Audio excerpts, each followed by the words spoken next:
What's going on, guys? Welcome to the NorCal Sports Report on IE Sports Radio, your direct feed for all that is sports. And today we have another banger of a show. We're going to have not one, but two guests on the show talking about the Giants, the Warriors, and the San Francisco 49ers, and a whole lot more. Got an action-packed show for you guys today. I cannot wait to get started. Can Golden State stay in the series? They're down 3-1, taking on the Minnesota Timberwolves tonight. Can they keep the series going, or is it the beginning of the end for the Golden State Warriors? The Giants snap their losing streak and now have won a game. Their offense looks to rebound. We'll talk about that. And later in the show, I'll be joined by Aaron of 49ers First Takes, talking about the San Francisco 49ers and some of the news and rumors surrounding the Niners, along with the unveiling of the schedule, which hasn't been done yet, but we do have some hints at some of the games that have been announced. Gonna be a good show today, guys. Can't wait to get started. Can't wait to talk to all of you guys. Let's go.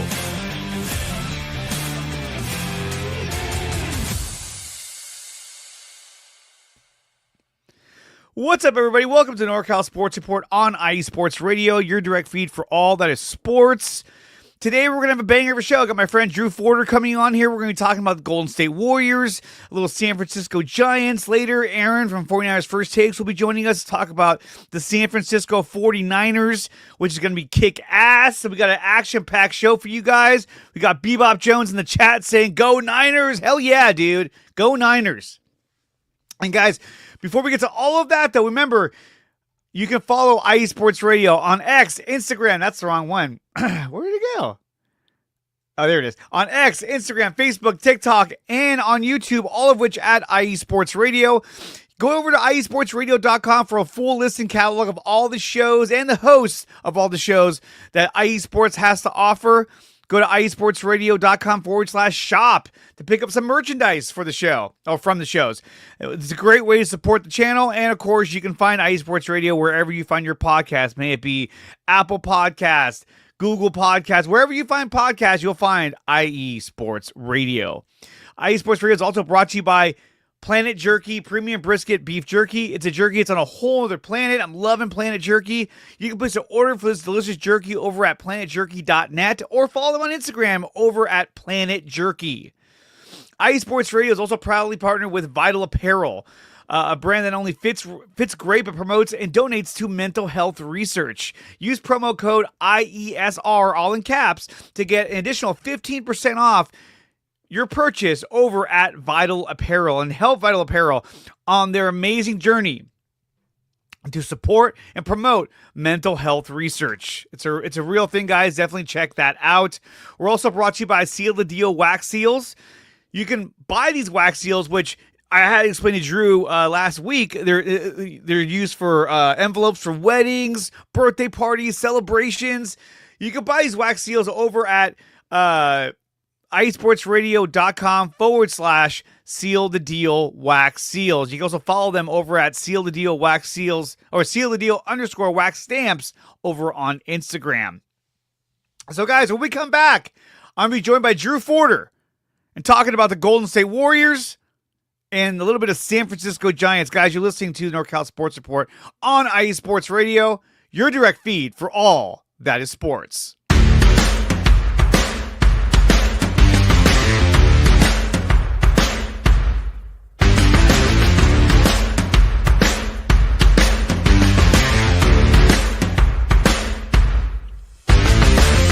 IE Sports Radio fans, this show is brought to you by Planet Jerky Premium Brisket Beef Jerky.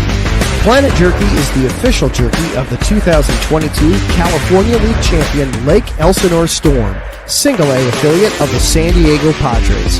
This all-brisket jerky has gluten-free options, contains no MSG, no sodium nitrate, is low in sugar, and high in protein.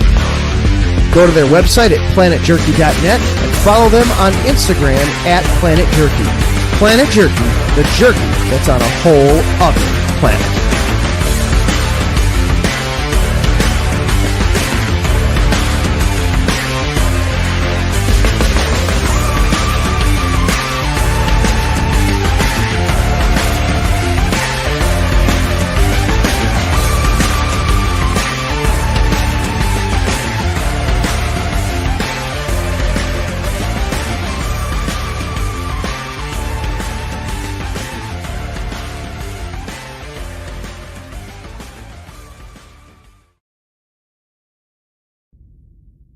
rise and shine. It's 4 a.m. The stars are still out. The sun is beneath the horizon, but it's time to punch in and go to work. The comfort of your warm-ups turns into the grinding out of your reps as the clinking and the clanking of the plates create a symphony of euphoria. There's no other feeling like it. Earn it, burn it, and take what's yours. IE Sports Radio has proudly partnered with Vital Apparel, a brand that not only fits great, but also promotes and donates to mental health research. Use our code IESR to get 15% off their comfortable and inspiring gym wear and help them on their amazing journey to support mental health. Go hard, take part in your iron therapy, and be strong. Because when your mental health is as strong as you are, there's no telling how far you'll go.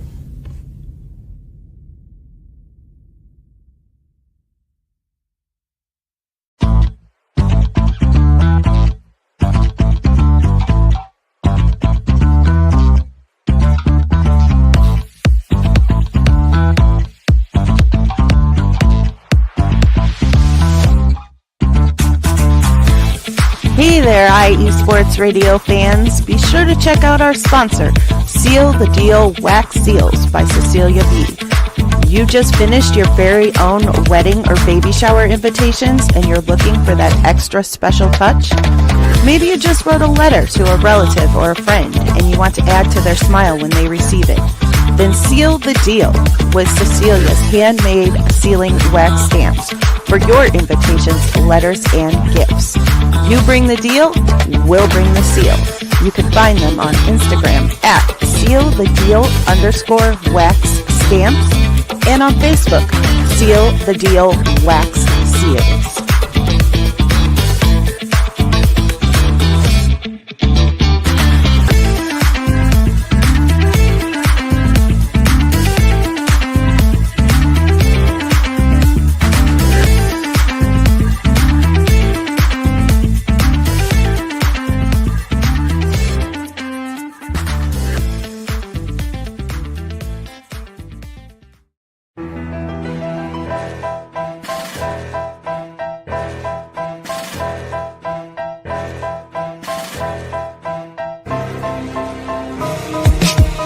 For the last 10 years, IE Sports Radio has been bringing you amazing content ranging from interviewing legendary athletes, coaches, and other authorized media personnel to building tailor-made shows dedicated to all major sports cities around the country.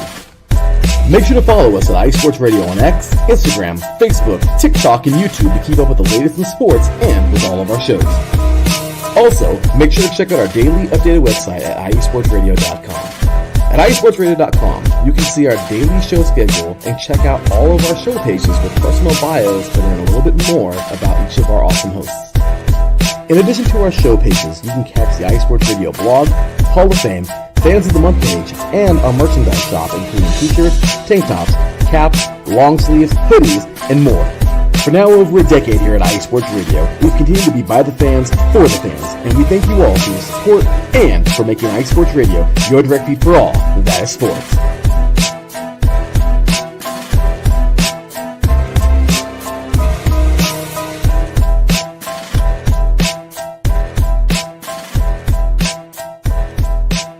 Minutes past the hour here on the NorCal Sports Report on IE Sports Radio, your direct feed for all that is sports. And today I'm joined by, once again, my good friend, Mr. Drew Foerder. What's going on, man? What's going on, Andre? What's up, everybody? It's been a bit of a rough week in the Bay Area. It really sports. has, man. Yeah, man. I mean, but Golden State. We're going to do it, though. Golden State, man, look, they won game one, and they really did it without Steph Curry. He was only there for 13 minutes. And then it felt like they had a chance in game three, and it just didn't work out in the end. It sucks to say that, but it didn't work out. What do you think they got to do in order to actually win in this series? Because it feels like they're just outgunned by Minnesota.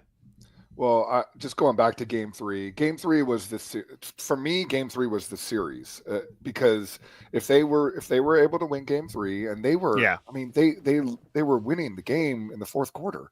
They were up 6-7 points in the fourth quarter. They really were. And they just ran out of gas at the end of the game. Jimmy just had nothing. He seemed like at the end of that game, I've never seen him, and I've been watching Jimmy Butler for many years. I've never seen him miss that many layups. Yeah. I've Neither never have seen I. him miss that Neither many have layups. So I don't know what was going on, but they just ran out of gas. Obviously, Anthony Edwards caught fire. Yeah. And then that just continued into Game 4. But there's a realization now for us Warrior fans and around the league. If you look at Boston, what's going on with them, with Jason Tatum, you just cannot win in this league without your main superstar. It's just impossible. And I agree. And I think one of the questions is that should the season be shorter? I mean, we're talking about an 82 game season. It's been that way for a lot of years, but they recently changed the first round into a 7 game series, which is because they just want more money. I love the 5 game series because there's a bigger chance of an upset, which I absolutely love. And so it kind of gave, these teams a chance to really make a difference. But in this day and age, it seems like every team is like in the Western Conference, 1 through 8 is stacked. So it's just a matter of who gets hot at the right time. But we're going to touch on a little more on the Warriors in just a few minutes. But first, I want to start with something else. I want to start with the San Francisco Giants. Last night, the Giants won by a final score of 10-6 over the D-Bags, and they broke their 4-game losing streak. They got swept by the Minnesota Twins, which I don't know how the hell that happened. Every game, it seemed like they were in it, and they just ended up losing. It was like, oh God, really? I know every game when they lost Friday 3-1. In a game that they should have won. And Game 2, I watched the first 5 innings of that game. Ramos hit a home run, and then I saw the update like an hour later, and I saw they lost 2-1. I'm like, how the hell did they lose? Yeah, it's like, what in the hell just happened? Then I watched Sunday's game, and it's like, they go up 3-0. And then they freaking give up the lead, and then they get back tied again. And then Lamont Wade Jr. has a runner at third with less than 2 outs, and of course he strikes out. Of course. And they lose the game in extra innings, even though they scored first. And it's like, what the hell just happened in Minnesota to a team that's like, I mean, I know they had won 6 in a row, but still like a 500 team. And then Monday, Verlander, gives up 2 home runs to Corbin Carroll. And the offense is still like on, freaking hiatus. Like, it's like, what is going on with this offense? But then last night on Korean Heritage Night, 안녕하세요, Jung-Hoo Lee, 안녕하세요. Jung-Hoo Lee, 안녕하세요. He had all of his cronies there last night, and the hooligans, they call them. They really stepped up last night, and that was a big win for the San Francisco Giants last night. Absolutely. When you look at the stats, I mean, Mike Yastrzemski at the leadoff spot went 3 for 4. That's big, with a walk as well. So he was on base 4 times. Elliot Ramos went 0 for 4 with a run. Jung-Hoo Lee 2 for 5, 3 RBIs, and he had the home run that he hit over the right field wall. Wilmer Flores went 2 for 4. Willie Adames went 2 for 4 with a home run as well. His bat's starting to come around as well, because there was a time where I was sort of questioning, is Willie Adames the guy they should have went after? But his bat is coming around, so that is a good thing to see. The one guy I'm worried about when it comes to the Giants, now obviously Lamont Wade Jr., I think that was the biggest mistake they ever made, was going with him one more time at first base. But one guy that's really got me concerned is Patrick Bailey. Oh, this guy has been just absolutely horrendous, and I don't know what's going on with this guy. When you look at his numbers, they just haven't been there. He looks like he's out of shape all the time.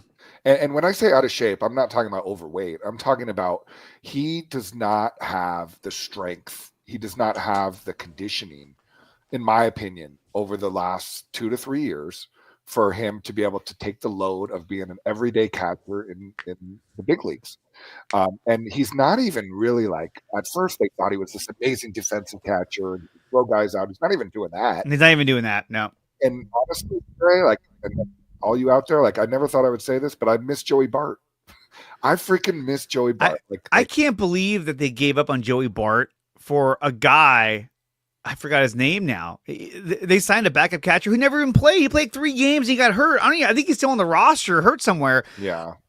When they should have just hung on to Joey Bart as a backup. At least you give Bailey some competition. Like, hey, if I don't, his name Tom Spencer or Tom Martin or something. Yeah, the guy that they Tom got Jensen. No, that's a guess. The guy that never played. He never played. He played like 2 games. Tom Martin, I think his name was. They were like, "Who's a really good backup catcher?"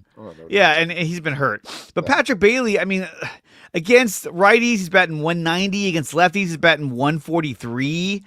Ouch. At home, he's batting 231. Away, he's batting 133. The guy's got no home runs on the year, batting 179 with 12 RBIs and 11 runs. That's just not getting it done. It's not getting it done. He doesn't have enough pop. Like, he just doesn't. And again, it goes back to the strength, to the conditioning. His first full year, if you all remember, he had a great start to the first full year, and then he totally faded down the stretch. He did. He couldn't, like, and they just kind of like dished it off to, oh, it's his first full year, and he's got to get stronger in the off season, and he didn't, again, his conditioning wasn't up to par. So then next season he comes in, and then since then, dude, the guy has sucked. He sucked. He's been very lackluster. He's not that good of a player. Now, I will say this: if you talk to the starting rotation, and if you talk to guys like Robbie Ray, I know they had an interview with Robbie Ray in Minnesota the other day, and he's been really good this year, by the way. Robbie Ray, he's been excellent. And if you talk to some of these guys, they will say that the way he frames pitches is elite. So I don't know, we always talk about how to measure wins in Major League Baseball. Well, some of that may have to do with how your catcher is literally framing pitches, because it matters. And we saw that with Buster Posey over the years. Well, this team, they're 25-18. They're 2.5 games out of first place. They're playing really good baseball this year. So maybe that has something to do with it. Well, I also think, too, they're a team where, let's say they made a move at the trade deadline and they got a power bat or a big bat for first base, or somewhere in the outfield, maybe second base. It's kind of hard to find a big bat at second base, but they need somewhere. They need to get more offense. And to me, it either has to come from catcher, first base, second base, or one of your outfield spots, because that's where they're lacking. And, I mean, look, Patrick Bailey, he's a career 226 hitter. 15 home runs and 106 RBIs, but 226. I mean, man, this guy, he's got to step it up. I just don't see it happening, but I hope it does, because the guy's got a lot of potential, but he just I don't know. Well, I honestly think that our backup, God, his name's eluding me. The guy that came from Texas, he's been decent. Huff? Yeah, Huff. He's been all right. He's all right. He's all right. All right. Yeah, Huff. Sam Huff. Aubrey Huff. Aubrey Huff with his pounding Adderall in the dugout. I don't know if you've ever heard that story. Yeah, he's like, I was so high the whole time. But let's talk about Robbie Ray. I mean, the guy's 6-0 in all 9 of his starts this year. The Giants have won all 9 starts. Now, he hasn't gotten to win in all 9 starts, but he's 6-0 with a 3.04 ERA, 55 strikeouts and 26 walks. In a way, he's been the ace of the staff. I mean, Logan Webb has pitched really well this year, but Robbie Ray has been nearly lights out in terms of getting these wins.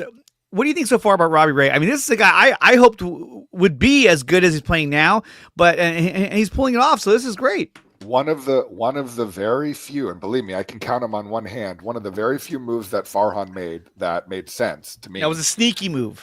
It was a sneaky move. It was the reason why it was a good move, well, a couple of reasons why. They got him last year. Well, they got him the year before last year when he was coming off Tommy John surgery. And I know that, I mean, shit, we could go back to Trent Baalke. Remember when he used to draft guys with like torn ACLs? Yeah. But Farhan, got a lot of flack for that move, because it's like, oh, like you traded away pretty good players in that deal, and you got a guy that's hurt. But yeah, he came back and the key was that last year he came back halfway through the year in July, and he was able to build his arm back up. He was able to go through some of the experience of facing big league hitters again.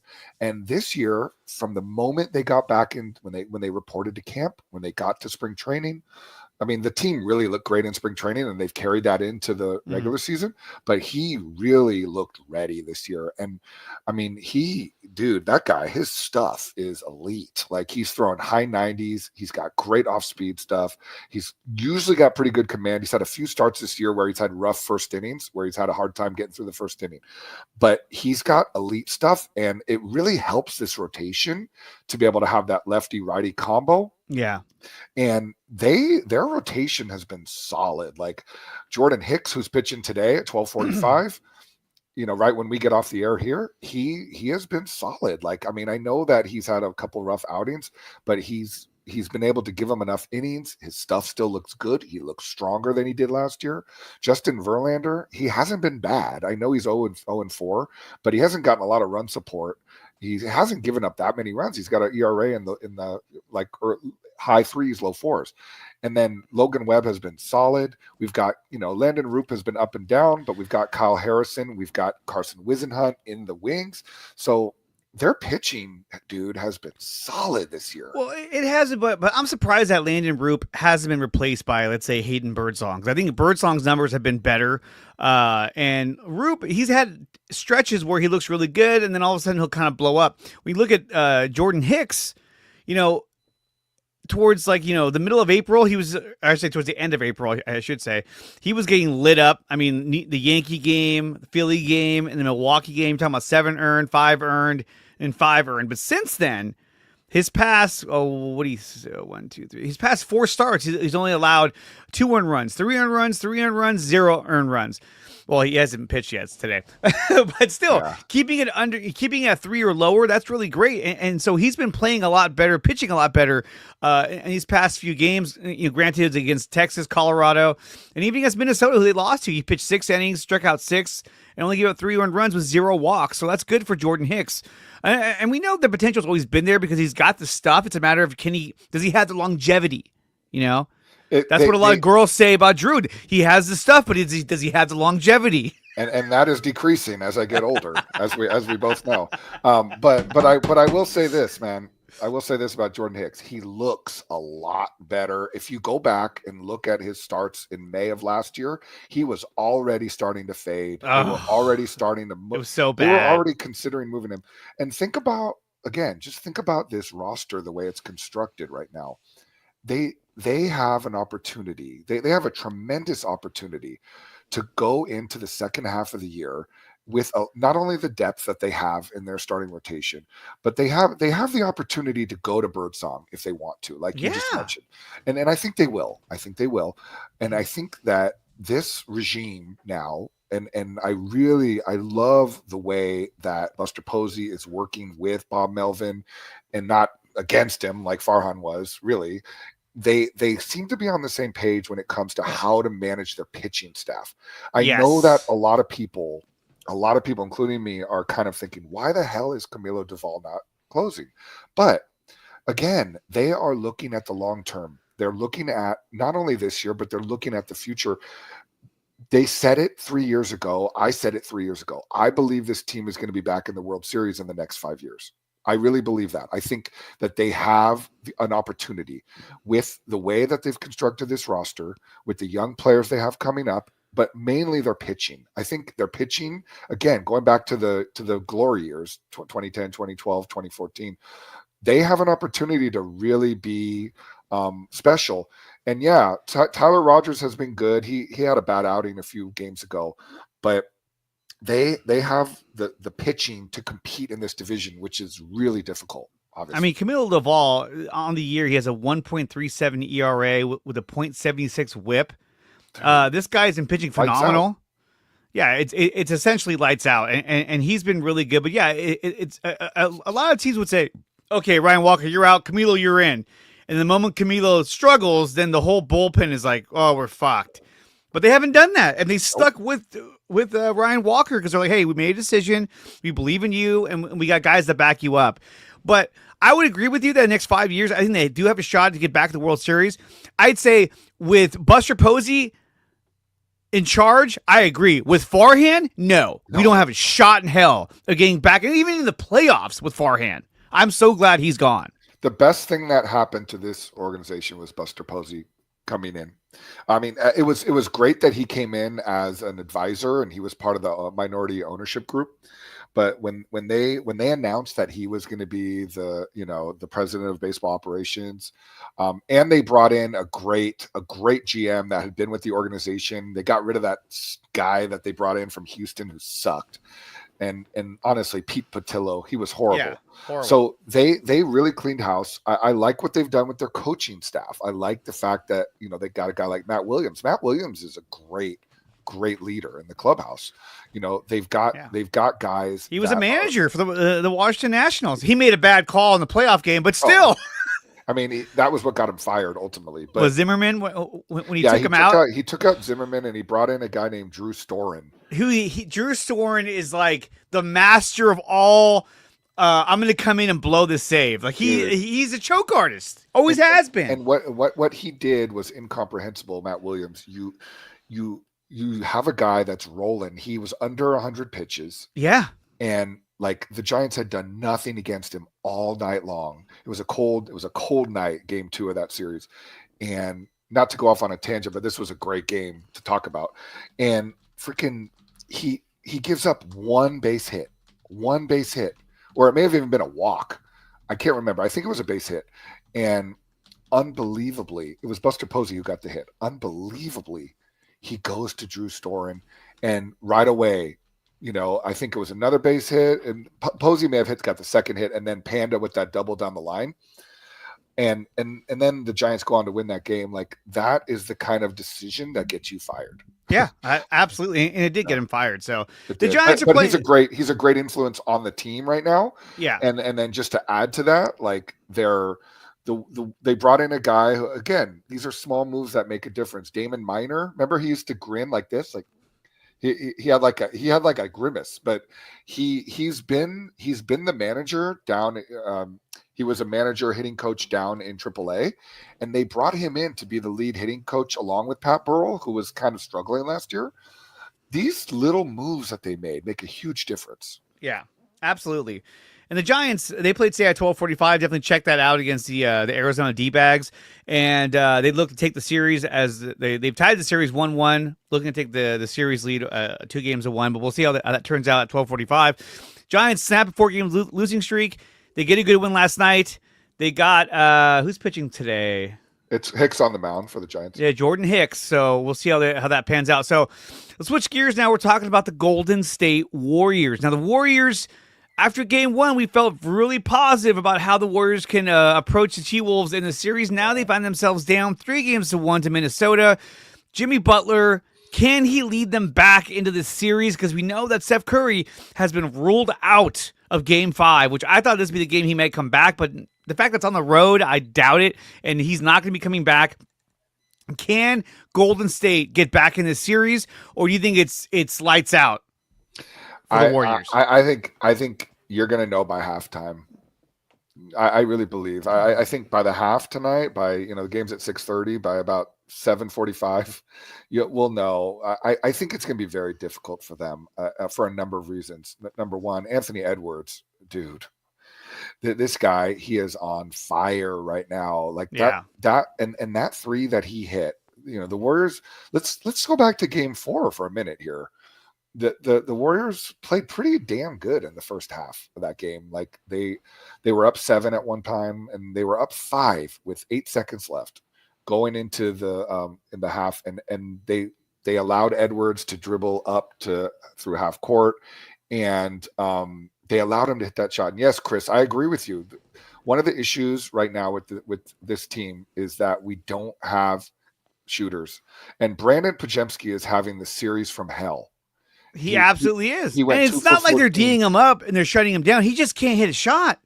I think he went 2 for 14 in the last game, and we just can't have that, dude. Like he's gotta play well tonight. He's gotta hit some shots. They're going to need Buddy Hield to play well tonight, and he's been hit or miss, since game 7 of the Houston series.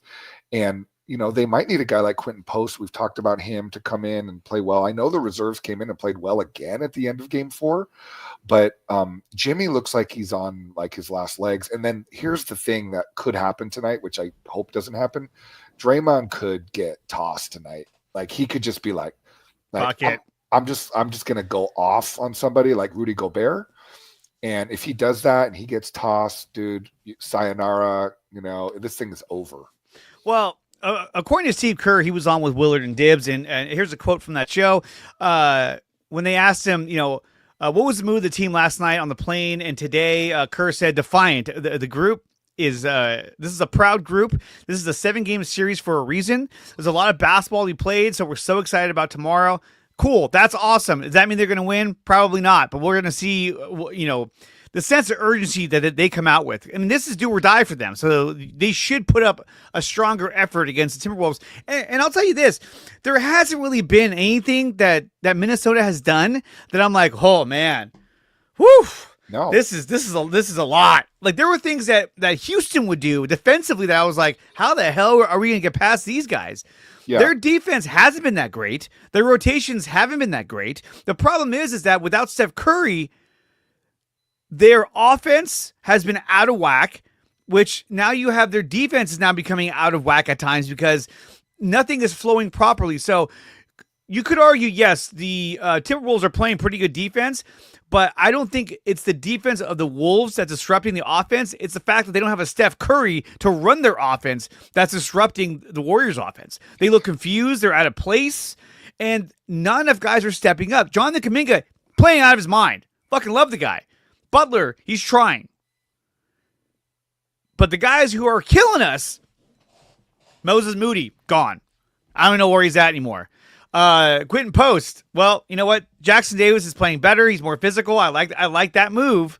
We're not seeing Guy Santos. We're not seeing anything out of Brandon Pajemski. I understand Pajemski is a great ball handler, good defender, does a lot of things, but he's not hitting his shots whatsoever. And Buddy Hield, I'm sorry, Buddy Hield's a good shooter, but he's not Steph Curry. You know how hard it is to come off a pick, come around the screen, catch the ball, and shoot as you turn? It's incredibly difficult. And we've seen Buddy Hield try to make those shots, and he misses the rim or he hits the backboard because they're incredibly hard. Steph Curry makes it look easy.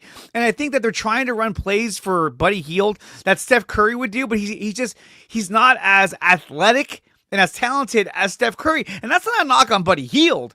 We're talking about comparing him to Steph Curry, So it shows you how much they relied on Steph Curry for offense. Without Steph Curry, now you don't have those open threes for Buddy Hield, for Brandon Pajemski, for Moses Moody. Those guys are wide open because Jimmy and Steph, they draw the defense to them.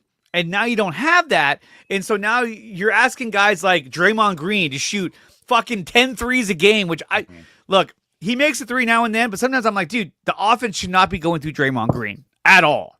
If Steph, bottom line, Dre, and those are great points that you make.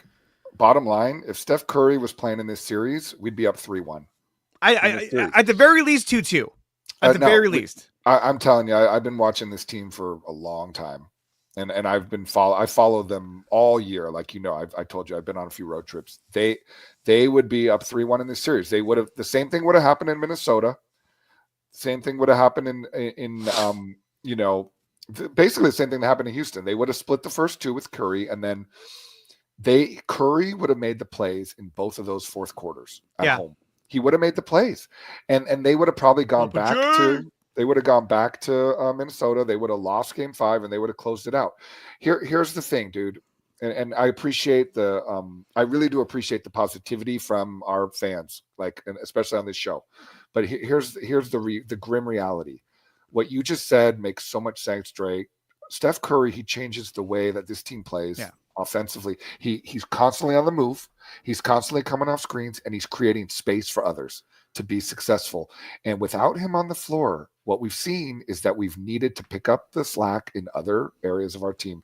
And the reason I mentioned Brandon Pajemski is not because I'm trying to pick on him, because I know a lot of people are giving him a hard time this week, but he is the guy that has to hit a few shots to be able to open things up. If he's not doing that, then everybody else gets strained. Every single person that comes onto the court, they get strained. And just to talk about Jonathan Kuminga for 1 minute, I love JK. I love what he's done, but Jonathan Kuminga, he does not contribute to winning. And I don't want that to get misconstrued that he's not playing well. He's playing great, but he has not contributed to winning, meaning he has not been the guy in the fourth quarter to make all the plays. No, because that's not who he is. And I am very concerned.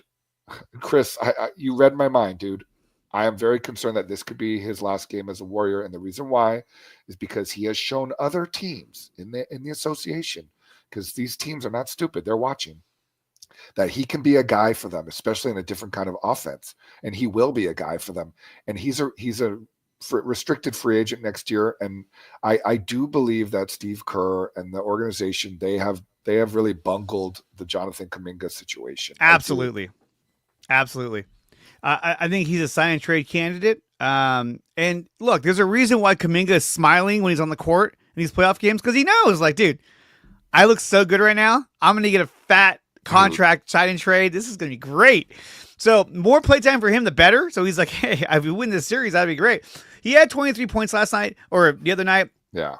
Played really good in the first half. Second half, didn't really do much. Sort of calmed it down. He was 11 of 12 from free throws.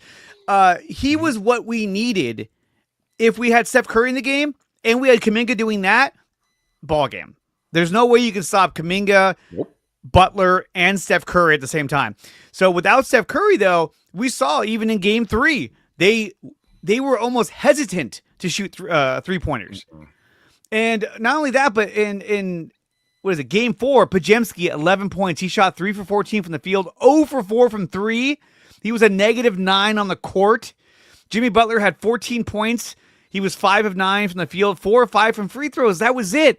And this came out as well, which I didn't want to share with you. This came from Willard and Dibbs, courtesy of Steve Kerr. Jimmy was under the weather last night. He really was not feeling well, and that definitely impacted him. Hey. Everyone knows who Jimmy is. He's one of the greatest playoff performers, and I expect him to have a big game tomorrow. He's gonna play better tonight. No question about it. He's going to play better tonight. And I do expect the Warriors to be competitive tonight. But it's hard for me to sit here and say that they're going to be able to stop this train now that they've got, Minnesota. They have really gotten into a rhythm now. And one player that we haven't talked about now for 20 minutes is Julius Randle. Julius Randle has been killing the Warriors in this series, not only from the post, but from three-point land. And he has been Honestly, he's been facilitating. He's been playing great defense. I feel like Draymond has been exposed in this series defensively. He just can't guard Julius Randle. He's too athletic. He's too athletic for him. And he's 6 years younger.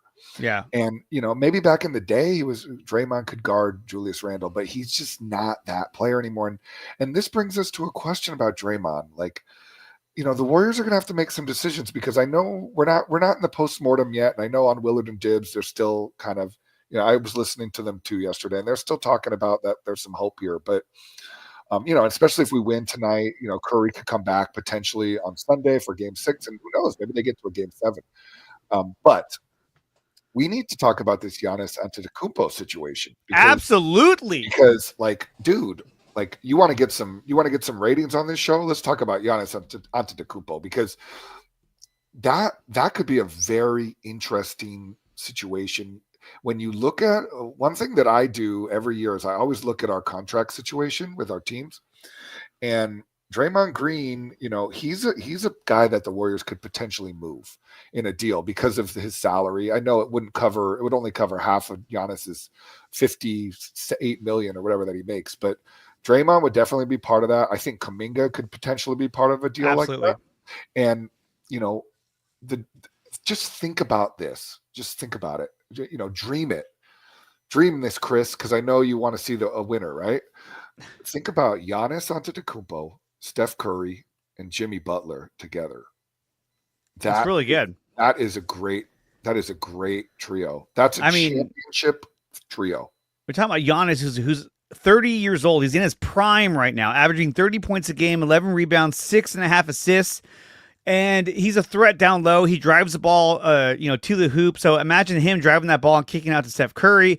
He also helps him rebounding. I mean, he's averaging almost 12 rebounds a game. And that's something that they badly need for the Warriors, is a rebounding threat. So would you have to give up a lot to get him? I think you would. You would have to, give up some of the players that you've been hanging on to. But at the same time, they've shown you this year that some of these guys they aren't it. They're more of just role players, and they're unable to step up.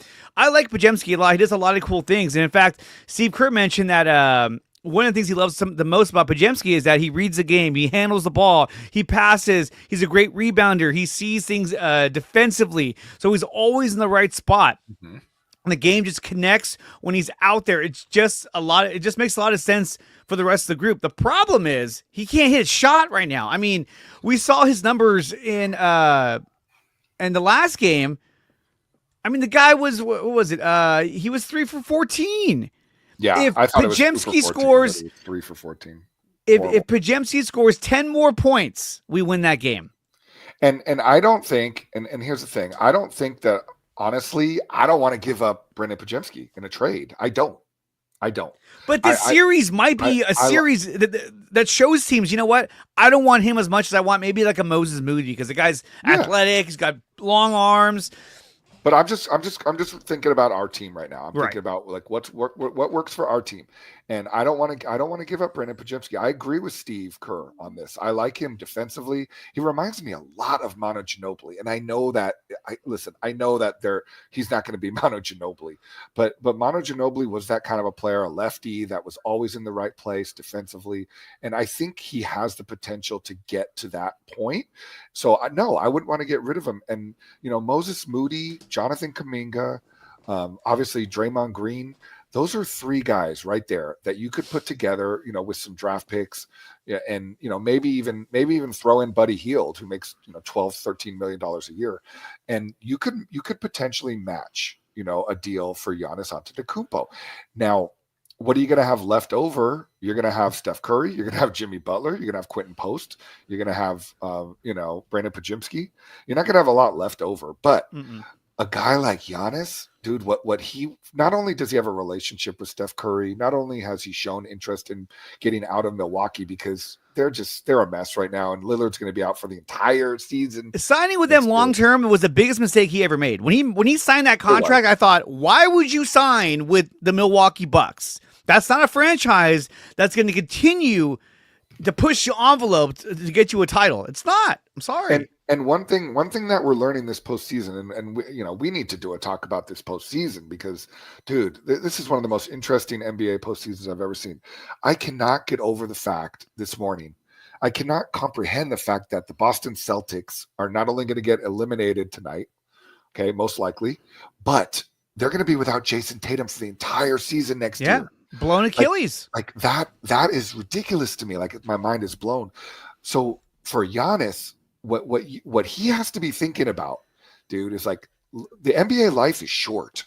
Like, it's just like, like our lives, like our life is short, and you cannot like depend or rely on anything that's for sure. And there's nothing certain in the NBA.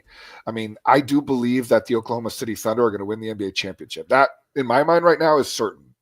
Okay. But on top of, other than that right now, like, they're probably going to end up playing the Knicks in the finals, and they're going to smoke them. They're going to smoke the Knicks. It's going to be very interesting. It could be Indiana, but it's going to be very interesting. But there's nothing is guaranteed in this league. Like I said, other than a team like Oklahoma City, that's just so much better than everyone else this year. So Giannis has to really think about in terms of, man, am I going to sit there and waste another year on a team with Pat Connaughton? It's just like Pat Connaughton and freaking Bobby Portis with his smile. Like, that was cool when we won the title. But that was a different league, dude. That was 2021. Yeah, it's like, it's time to move on. Like, how have we moved on? We haven't. Things have changed, Dre. So I think this is something that's really fascinating, something we need to keep the pulse on. Yeah, and I think knowing Joe Lacob, Joe Lacob's going to make an effort to try and get this guy. He's going to kick the tires, as Brian Sabian would say. He's going to see they're going to explore this option, most definitely. You can count on that. But going into Game 5, it's you could say this is all about playoff Jimmy. I think Jimmy's going to do what Jimmy's going to do. But here's the thing we got to remember too, is that not too long ago, Jimmy Butler broke his right ass cheek in Houston, and you can't tell me that does not hurt every time he walks and runs up and down the court. I'm sure if he pulled down his pants and you saw his big black ass, you would see a deep green purple bruise right there on his butt cheek and be like, "Oh God, you were playing on that." That's Not to mention he was sick. That's the image I want in my head right now. Jimmy Butler. Thank but you, bro. what I'm saying, that's why his name is Butler. But no, but the thing is that like that doesn't just go away. So he's been playing on that. That's been slowing him down. Then he was sick, which you could tell now that you know that it makes sense the way he played in Game 4 because he seems so like out of touch. You're like, man, what's going on? He didn't let anybody know that. He didn't go to the press conference and say, I was sick all game, so I just kind of powered through. No, he didn't say that shit. No. That's not who he is. Steve Kerr had to say that just to say, hey, look, this is why he played the way he did. He was sick. And that's why I love Jimmy Butler. But we saw what Jimmy Butler could do in Game 3. He had a really good game, and they almost won that game. They just ran out of firepower at the end. That was a tough loss. Unfortunately, dude, here's the thing about tonight. It's just there. Like I said, we've been seeing these games for years now. When you don't have your superstar, it takes a lot of effort to even stay in the game. Okay, so maybe they stay in the game, but if it does get to the point where it's like Draymond falls off the horse and it just kind of like they're gonna let the rope go, and these guys could use a break, dude. Like Jimmy could use a break. I mean, every other day they've been playing a game for how many weeks now? I mean, that's a lot. They have Jimmy Butler. They have him signed for 2 more years. This is not the end of this run. Like Steph still has a run in him. I don't even know if Steph can play in Game 6, even if they do win tonight. Like it's not guaranteed. Well, they said it's a grade 1 strain, so who knows? I know he did practice on the court, or he did some drills. But I don't know. Who knows if he's going to come back? But I think if they win this game, then he'll come back for the next 2 games because he has to at this point. The only way they can win this game tonight is if the Minnesota has a tough shooting night, and they really need Jimmy Butler to go off. Not only scoring, but distributing the ball. Draymond is trying his damnedest to help them win, but sometimes when he tries too hard, he makes a lot of turnovers. He makes a lot of mistakes. He shoots too many threes. The other night, he shot 6 3-pointers. He was 2 for 6. And I know Draymond was trying to help out. He's trying to contribute because he knows there's no Steph Curry, but he's not the greatest shooter. So that's something that, he needs to kind of, to me, he needs to take less threes. If he's wide the fuck open, go right ahead. But if he's being challenged, and the other thing too is that the Warriors are running the shot clock down to the final seconds. And to me, this is not a case of the Wolves half-court defense has been, pushing them to that limit. To me, this is the Warriors' offense doesn't know where to go with the ball very well, and they're using up too much clock. At the same time, this is why they've been in the game these past couple games because they're using up so much clock, running around trying to find a shot, and that's why it's been so low scoring. A lot of grenades. We call them grenades. Yeah. So, the guys getting the ball with 2 seconds left on the shot clock. I think the other thing that we have to consider is that Minnesota's a better team.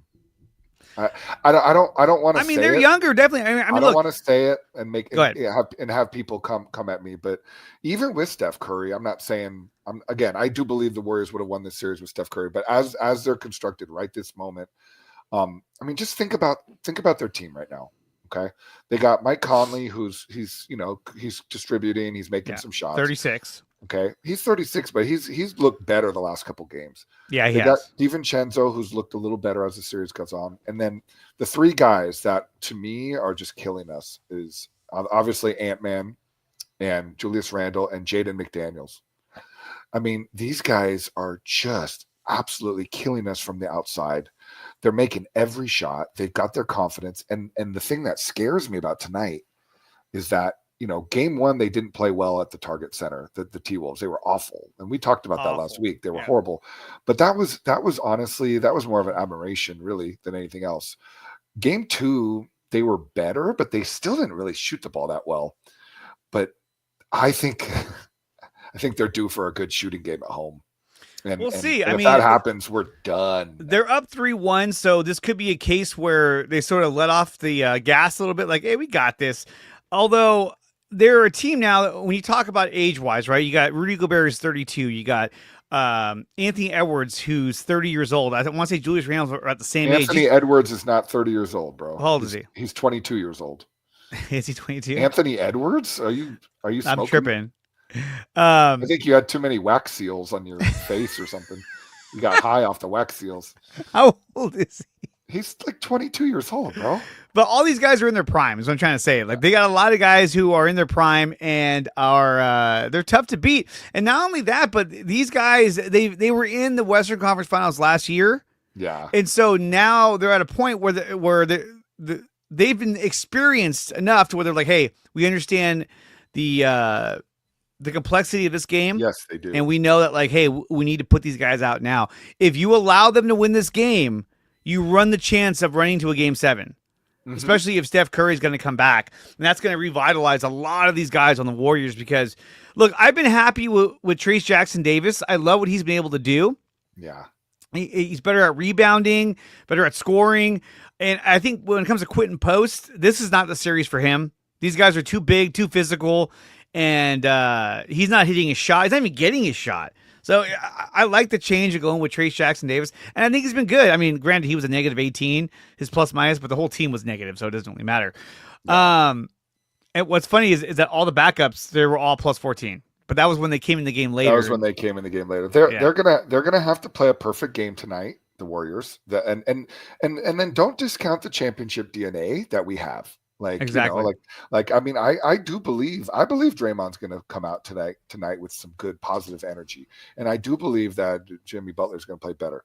So that's why I keep saying, like, just let's see how they look at halftime tonight, because like if they're in the game or if they have a lead, I think they got a great chance to win tonight. But the problem lies in the fact that Minnesota is now in a great rhythm. He's 23 years old. 23. There you go. I mean, yeah, he just got drafted, like, 2020. I was thinking about the other, like, Gobert and the other guys. They're all in their 30s, so like they're in their prime, is what I'm trying to say. And you got a rising star in Anthony Edwards. Go ahead. I think Jaden McDaniels might be 22 also. Like, he's a young player, so they're just like they just look like they're playing at a different pace right now than we are.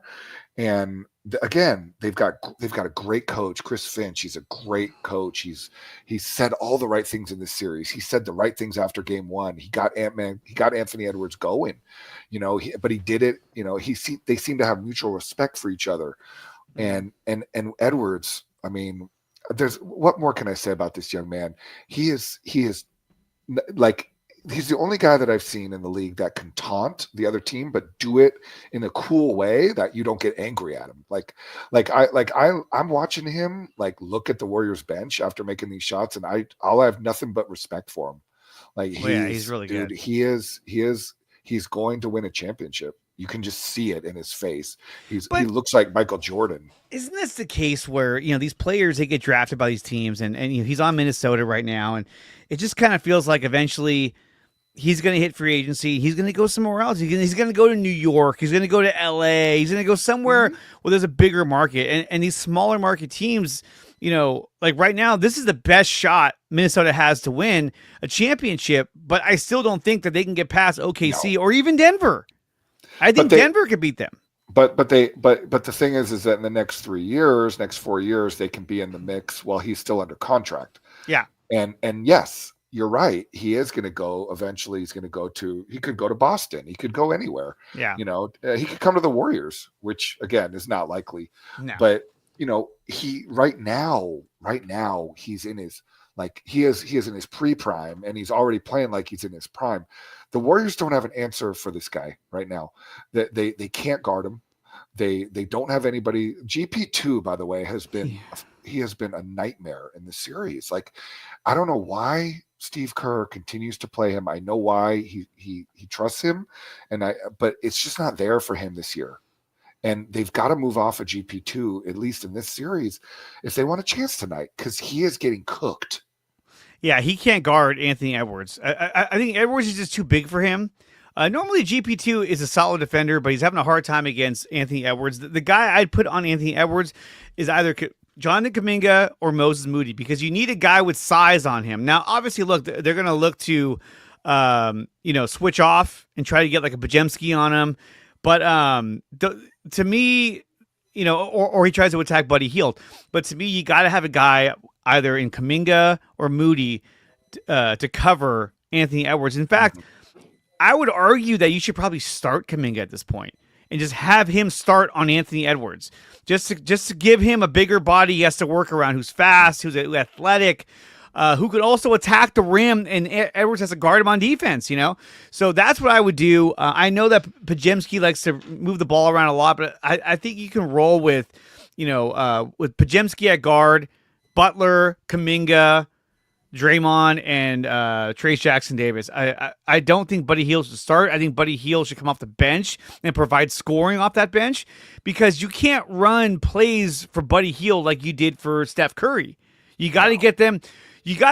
Buddy Hield plays better when the backups are in the game, and then he can exploit mismatches. Against the starters, they're ready for him. They're ready to run him off the line. Don't let him get a free shot. And, he's more of a set shooter. When he doesn't set his feet and he's shooting on the run, he's not as accurate as he is when he sets his feet. So he's a set shooter. So that's why I think he's better coming off the bench. I think that Kuminga will be better as a starter because he'll attack the rim and get to the line and give the Warriors that advantage and slow the game down. Now you have both Kuminga and Butler who are driving and getting to the rim and getting to the line. I think that's how they're going to win this game, is from the free throw line. Kuminga was 11 of 12 from free throws. The next Warrior player that was even close to the amount of free throws that Kuminga did was Podziemski. He was 5 of 6. Not good enough. Not good enough. Yeah, and I think you make a great point about starting Kuminga, but I don't think Steve is going to do it. No, he won't. He for some reason he doesn't like Kuminga in the starting lineup. He likes him to come in with the second unit. It has to do with the rotations, but something we're going to have to look at in this offseason. I know something that, obviously, I'm not firing Steve Kerr. No, I didn't say that. I felt like you were going there. No, I'm not going there. Okay. But I'm saying that his performance needs to be reviewed. And I'm sure they will. I'm sure that, Joe Lacob and Mike Dunleavy, they will look at this. And it's not just his performance. Obviously, your best player's out, and it's hard. But there's some belief and from what I'm hearing, that they're pretty disappointed with how the Jonathan Kuminga, just how his whole career has been handled as a Golden State Warrior. It's not good.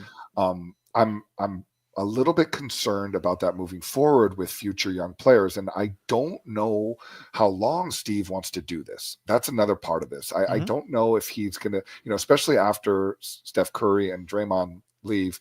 And what I believe. I've said this many times. I think Draymond Green will be the next head coach of the Golden State Warriors. And I say that with a straight face.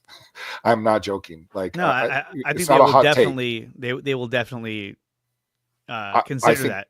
I think he will go straight into that position when he retires, and I'm not joking when I say that. It's a possibility. I wouldn't doubt it. Warriors play tonight at 6:30 p.m. at the Target Center in Minnesota. Game 5. It's a do or die situation for Golden State. Can Jimmy Butler and the rest of the Warriors pull it together and get this win? Get this to Game 6 in San Francisco and possibly get Steph Curry back for Game 6. I think if they win this game, Curry comes back for Game 6. And the Warriors have a shot to push it to Game 7 and possibly win. However, if they get past Minnesota, it's only going to get tougher going against either Denver or OKC. Man, that's going to be tough. I know we beat OKC during the regular season. When we're fully healthy, though, this team is a lot different. The Warriors team is a lot different when we have a healthy Steph Curry. And look, this is all delusional talking right now. If we were to get to the NBA Finals, you'd be going against either Indiana or New York, which I think those are winnable series. Yeah. So we'll see. We'll see how it plays out. But tonight is do or die for the Warriors. Drew, I want to thank you so much for coming on here, talking some Giants, talking some Golden State Warriors. You can follow Drew over on X. Do you know your handle on X? I'm not on X. I stay away from Twitter because I'm in the world of education. But you can find me on Facebook, and you can see my beautiful family on Facebook. Find me at Drew Foerder. There you go, everybody. Guys, when we come back, I'll be joined by Aaron of 49ers First Takes. We're going to be talking about the San Francisco 49ers. New schedule is about to be posted. Rookie mini camp, all that good stuff. When's Brock going to get signed? I don't know. That's a big question that we're going to discuss as well. So, guys, we'll be right back. You're listening to the NorCal Sports Report, episode 29 on IE Sports Radio. Your direct feed for all that is sports.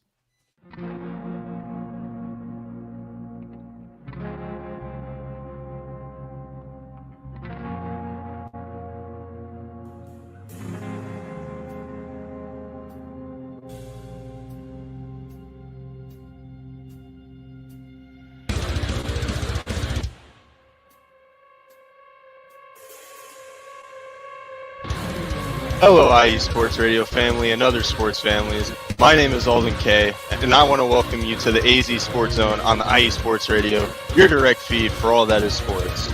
If you're a fan of the Valley and the Grand Canyon State like me, then I've got the show for you.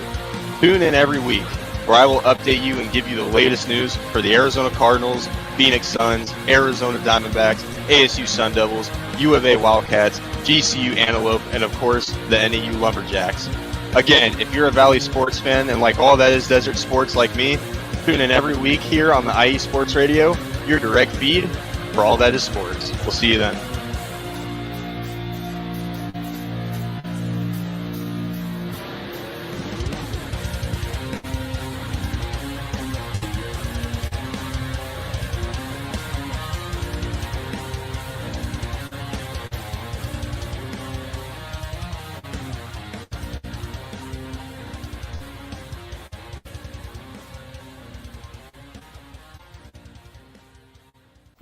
What's up, guys? If you're looking for the best coverage of all Northern California sports, including 49ers, Giants, Warriors, then check out the NorCal Sports Report with yours truly, Andre Fernandez, every Wednesday at 11 a.m. Pacific Time, right here on IE Sports Radio, your direct feed for all that is sports. We have guests every single week talking 49ers, Giants, Warriors, Sharks, San Jose Earthquakes, and a whole lot more, plus 3C2A. You do not want to miss this show. So tune in Wednesdays at 11 a.m. Pacific Time to the NorCal Sports Report on IE Sports Radio, your direct feed for all that is sports.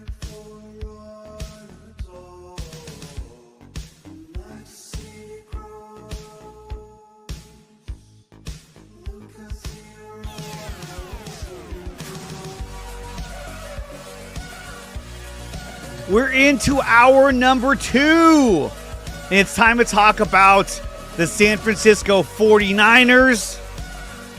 I'm excited to do so, of course, with my good friend Aaron from 49ers First Takes. Aaron, what's up, man? What's going on, brother? Dude, a lot's been going on in the world of the San Francisco 49ers. Obviously, there's rookie minicamp that's taking place right now. We've gotten to see a lot of footage of these young players out there doing their thing on the, training out there. I think CJ West looks amazing. There's been some reservations about Alfred Collins in terms of his knee or ankle. If he has some kind of leg injury, if that's going to be a topic moving forward. Obviously, Mykel Williams has looked great as well. And as Taryn says, this week in the days of our Niners. And here we go. So one of the things I want to talk to you about was, they talked about Clay Kubiak. Talked about how Juwan Jennings this year is going to be more of a wide receiver number 1. Do you think that his numbers will be better than Ricky Pearsall or Brandon Ayuk when he gets back? Do you think that Jennings will perform at a much higher level and kind of force the Niners to make a decision if they're going to re-sign him or not? Because this is his final year. I think there's a good chance that he will, based on what you just said. Factors, contract years, people always play out of their minds. So there's that. I also just think he's one of the more vetted players on this offense. You have a young guy like Pearsall. I mean, he did it for a couple games last year, but he still hasn't really proved anything. I have a lot of confidence in him, as do you. A lot of people are excited for Pearsall, but I just think that Juwan Jennings has good rapport with Brock Purdy. He's the safety blanket. He's the guy you go to when you need a big catch. So, yeah, I think he'll have a great year. It's all about health, man. To me, the bugaboo of this team that's been since the John Lynch, Shanahan era took over is the health concerns. So you mentioned Alfred Collins and that situation. I was just like, really? Already? But I'm not really worried too much about it because training camp doesn't start till late July. So, Jennings, I think, has a great year, barring any injuries. He's one of my favorite players because he, like Kittle, is like super passionate, loves the game, comes out in the way they carry themselves. So I'm all in on Juwan Jennings. It's sad to think, though, Andre, that could be his last year, depending on how other players come in from draft picks to, free agents that we brought in, whose names are escaping me right now. But I hope he doesn't go anywhere, but the Niners, they can't sign everybody. So we'll see. I think he'll have a great year. Hopefully he does. And hopefully it means the Niners win some games because that's a whole other topic for discussion with the schedule. Absolutely. Now, there has been some leaks of the schedule, which we're going to get to in just a minute, but we talk about, you kind of mentioned Ricky Pearsall. There was this I wanted to share. These are the, what do you call it? The breakout years. This is the 2025 post NFL draft breakouts, right? Which guy's going to break out this year? And number 2 on the list was Ricky Pearsall. I mean, the guy has a chance to really make a name for himself. We saw what he can do towards the end of the season. Once he got fully familiar and fully into the Niners offense, he became a reliable receiver for Brock Purdy. Do you think that Ricky Pearsall is going to have a much better year than he did last year? Well, he should, right? Yeah, to me, Ricky's he had of course the tragedy that happened last year with him being, shot at and injured. So like that was just like a totally what did they say when something happens that's something that's not normal, an outlier, right? They always call it an outlier. I think last season was an outlier for him. He's a rookie. Rookies hit a wall. You couple that with the fact that he missed some time with the injury from the gunshot wound, and then it's the NFL. You have vetted players and corners that know how to play rookies, and guys might not be physically up for the challenge when they first come into the NFL. So I'm taking him. I'm thinking he's going to have a massive step up. One, because he's going to be targeted quite a bit with Ayuk not being in there. And then you think about, just the fact that it's his second year. He has another year in the weight room. He has another year with the playbook. He has another year with Brock Purdy in the offseason. So, I think he has I wouldn't say he becomes a breakout player like this list says. I do think he takes a step up, but who knows? Maybe we're wrong. Kyle Shanahan hasn't had the best track record with drafting wide receivers other than Ayuk, really, because you can't really count Debo as a wide receiver. So yeah, I think he has to step up. Do I think he's going to be a breakout player? I don't know. I'll put the brakes on that one. I think he has the potential to be a breakout player. It's just a matter of, if it works out. And really, they're trying to add more players to the offense. There's a guy in Isaiah Nayer that he was an undrafted free agent receiver out of Nebraska. He used to play for Texas. And apparently, according to Matt Mayoko, he looks really, really good. So I'm interested to see and how his development goes as minicamp continues. Another guy that they signed was Derek Canteen. They signed him to a 3-year deal. Now, this is not the first time we've seen this. They signed not only Derek Canteen, but they also signed Stone Blanton, a linebacker, to a 3-year deal with guaranteed money when it comes to Stone Blanton. And so that's one of those things that I've been kind of looking at. I've been talking with Sterling off to the side saying, it's another 3-year deal. This is kind of weird. And he was like, yeah, it is kind of weird. I mean, this is a guy, these are undrafted free agents that are getting 3-year deals in Canteen and Stone Blanton. They must feel very confident with these guys that they're going to be around for a while and confident in their abilities. Derek Canteen's 5'10", 193. He played for Cincinnati. And he was a good defensive back, but it's interesting to see that they signed him to a 3-year deal. I was like, holy cow, that's a lot. What do you think about those signings and the length of those signings? 3-year deal for an undrafted free agent. People don't get drafted for certain reasons, right? Yeah. And a 7th round pick is, Brock Purdy, you make the minimum of all minimum in salary. I can't believe, I don't understand this. I've seen a signing of a corner the other day. And it was again, another 3-year deal. I don't know if this is a new norm, if it's, competition from other teams that forced him to go that way, but 3-year deal. I don't even know how to react to that. And shoot, Brock hasn't even gotten paid yet. And we're giving undrafted free agents 3-year deals. So I have nothing really factual or any really hardcore analysis on that, other than I don't understand it either. I don't understand the logic behind it. I mean, I would Stone love Blanton. Go ahead. Go ahead. No, Stone Blanton, he's 6'2", 230, a junior out of Mississippi State. He's from Jackson, Mississippi.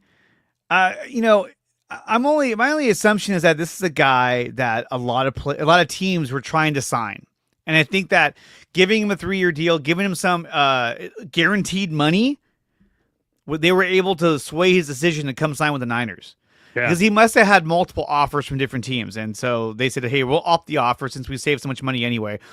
Since we've jettisoned all these players, we'll go ahead and give you some guaranteed money. And that's what did it.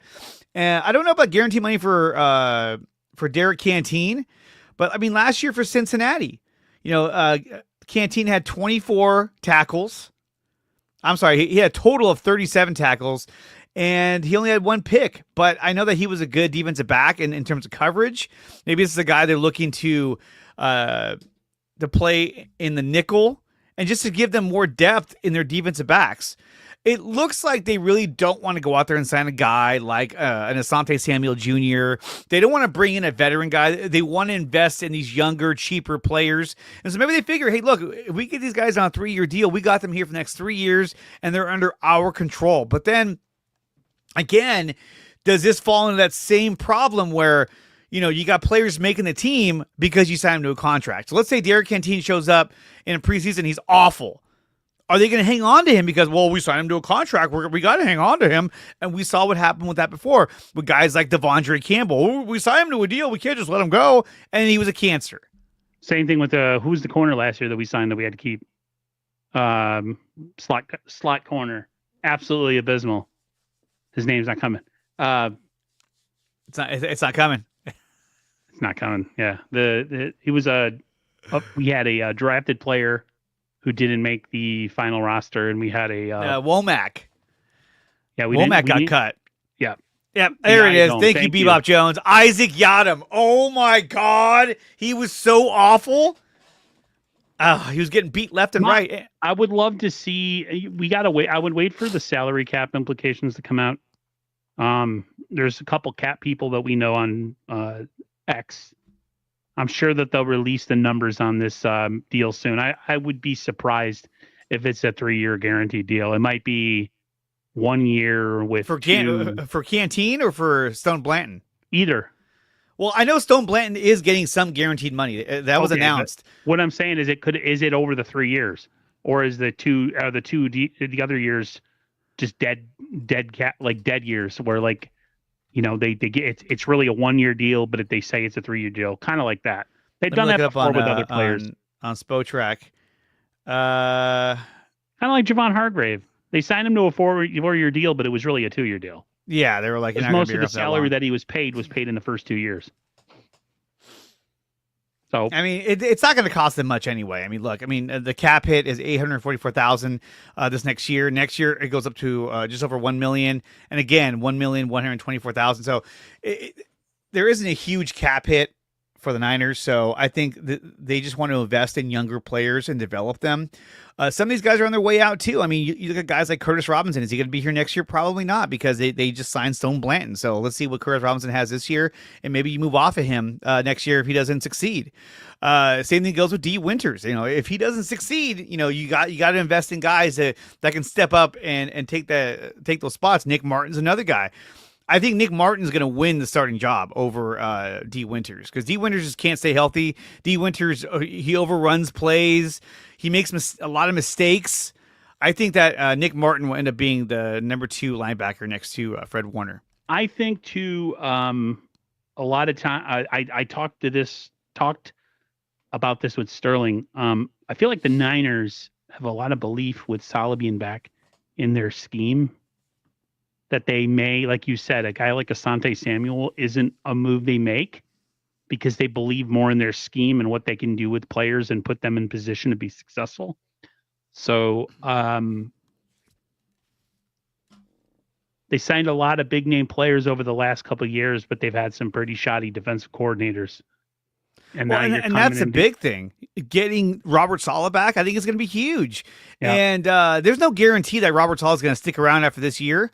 But That's what's based sad. on Like as soon as we get used to him, he's going to go. I know, but like based on the way they play and how they play this season, he might stick around for one more year, maybe 2 more years. You never know. Look at Steve Spagnuolo; he's been there for how long, and they're winning championships.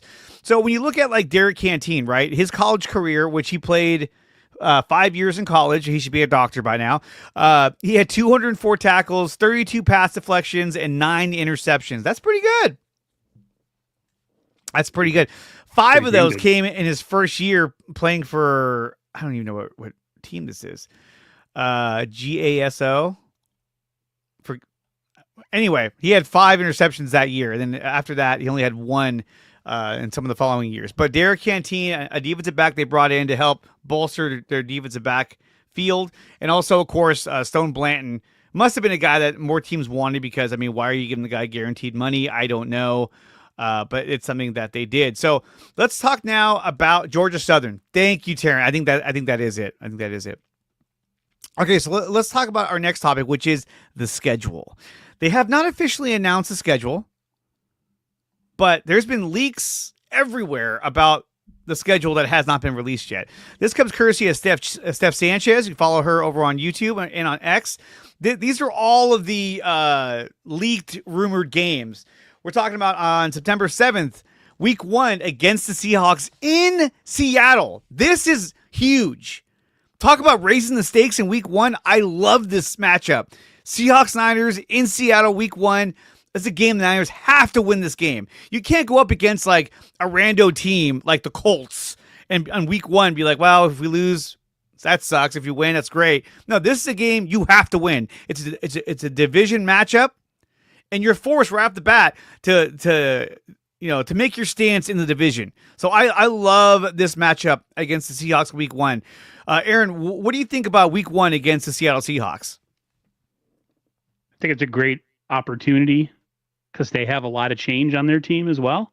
And they change quarterbacks. So it would be, first off, it's a division game. So it's super important. And I have my reservations about this 49ers team going into this 2025 season. Schedule-wise, how I believe they're going to do. But that is a very winnable week 1 game against a team that we've pretty much owned other than last year. Yeah. So, yeah, excited. They're going to be on the road anyways because of the heat in Santa Clara.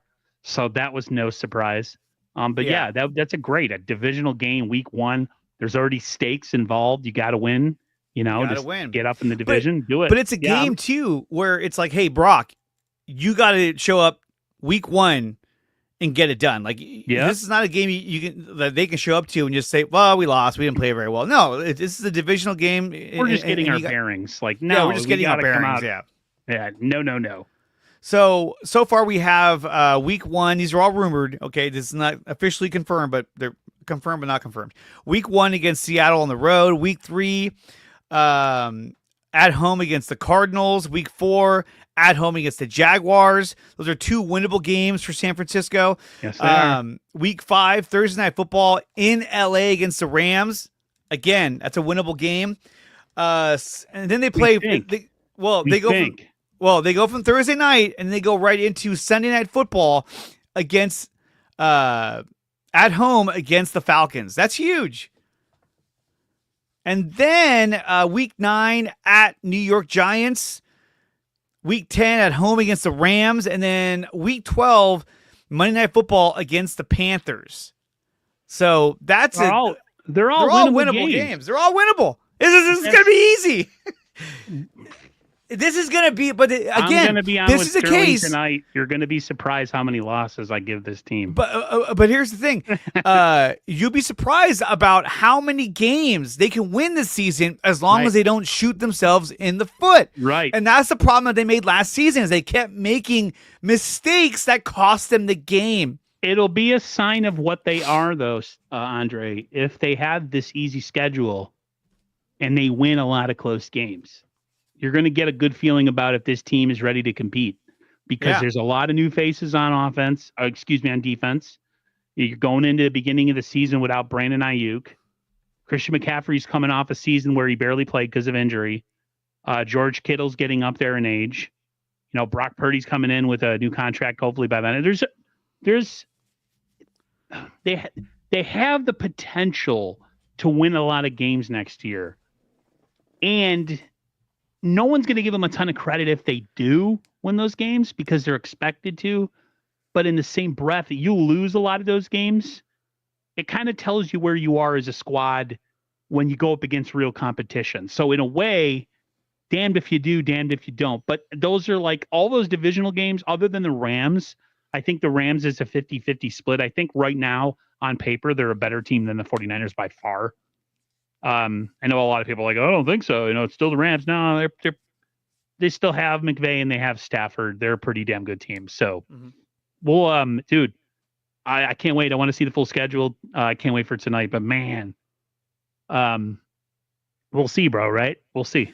No, exactly. And I want to see the full schedule as well. I don't want to see the rumored schedule because it's like, come on. But based on the leaks, the Niners have a very winnable schedule. Now, when you compare that to the Philadelphia Eagles league schedule, you're looking at this. Week 1, Cowboys, then Chiefs, Rams, Broncos, Giants, back-to-back Giants, Packers, Lions, what? Bears. I know, it's kind of weird. That's a tough schedule.